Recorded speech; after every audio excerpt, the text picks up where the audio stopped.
tirgos svārstības ir lielas, bet paskatāmies, kas tad ir īsti noticis šajos te izējumateriālos, kas šobrīd arī ir šis te lielais izaicinājums.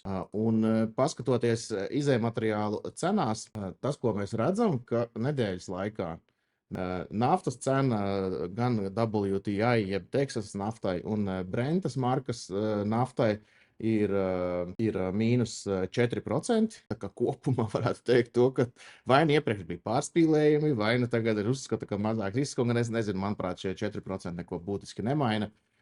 Bet nav situācija pasliktinājusies, ja varētu spriest pēc šīm izmaiņām. Zelts ir samazinājies par 2,7%, sudrabs ir mazliet plusā, un redzam, tās izmaiņas pēdējās nedēļas laikā nav pārāk lielas. Kopumā šķiet ir tāds vienkārši, ka gaidam, kas nu būs. Kas nu būs, tas to pašu mēs redzējām arī ar dabasgāzes cenām.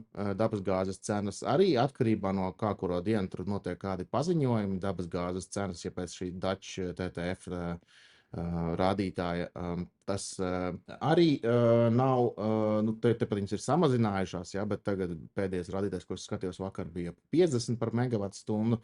Vēl iepriekš bija ap 60. Ja? Tie noteikti nav kaut kādi krīžu līmeņi. Skaidrs, ka inflācija būs lielāka, skaidrs, ka visi ir arī pēc tā, kā rīkojās valdības, kā rīkojās